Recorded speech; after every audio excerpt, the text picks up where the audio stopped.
পুরো হিন্দু সমাজ যেখানে আজকে অসুরক্ষিত, পশ্চিমবাংলা ছেড়ে যাওয়ার মতো পরিস্থিতি হয়েছে, সেখানে 10 লাখ টাকা বা 20 লাখ টাকার কোনো মূল্য নেই। ঠিকই আছে, কেউ মারা গেছে, হত্যা হয়েছে, তার পরিবারকে দেখা সরকারের দায়িত্ব আছে, কিন্তু এরকম ঘটনা ঘটতেই থাকবে আর সরকার 10 লাখ টাকা দিয়ে নিজের দায়িত্ব শেষ করে দেবে।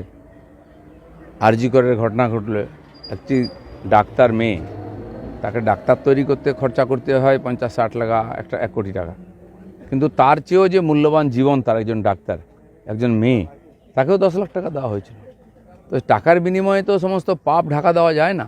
কেন এই ঘটনা ঘটছে, এর গোড়ায় যেতে হবে। একটাও প্রাণ কেন যাবে, আর কেন মানুষ ভয়ের মধ্যে থাকবে নিজের ভিটেমাটিতে? কেন নিজের ভিটেমাটি ছেড়ে অন্য জায়গায় চলে যাবে? সরকারের তরফ থেকে এই জন্য কোনো চিন্তা নেই। শান্তি সম্প্রীতির বার্তা দেওয়া হচ্ছে কাদের নিয়ে? যারা সমস্যা তৈরি করছে ওখানে, যারা জিহাদি আন্দোলন করছে, তাদেরকে উনি আবার সার্টিফিকেট দিচ্ছেন শান্তির দূত বলে। কেন কালকে ওখানে যে সম্মেলন করেছিলেন উনি ইমামদের, একটা প্রস্তাব কেন লিখিয়ে দিলেন না যে এই যে ঘটনাগুলি ঘটেছে তাকে আমরা নিন্দা করছি? নিন্দা হয়নি তো, মমতা ব্যানার্জি নিন্দা করেননি, বরঞ্চ এর পিছনে যারা তাদের প্রশংসা করেছেন, সেই জন্য এই ঘটনা ঘটে থাকবে, উনি 10-20 লাখ টাকা দিয়ে হাত দিয়ে ফেলবেন না। কিন্তু ট্রেন্ড যেটা, এটা প্রথম পশ্চিমবঙ্গে দেখা গেল।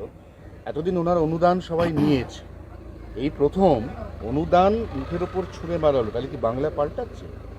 না, পাল্টে তো গেছি। আপনি দেখেছেন রামনবমীর আগে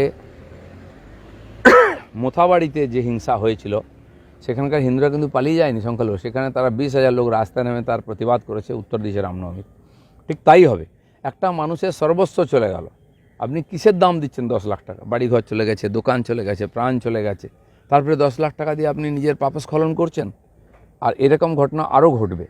সেই জন্য এই ধরনের অপ্রিয় পরিস্থিতির সম্মুখীন হতে না হয়, তার জন্য প্রথম থেকে সাবধান হন। পুলিশের কাছে কোনো খবরই নেই কোথায় মিছিল হবে, কত লোক আসবে, কবে হবে, কতদিন চলবে, খবর নাই নাকি খবর রাখা হয় না, আমরা তো বুঝতে পারছি না এটা।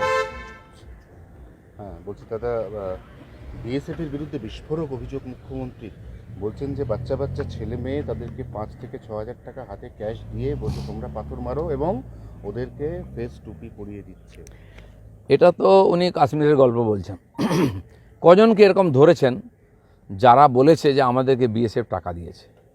আরেকজন ওনার আবার বড়বলা মহামন্ত্রী আছেন, তিনি বলেছেন নাকি হাওয়াই চপ্পল পরে বিএসএফ এসেছিল।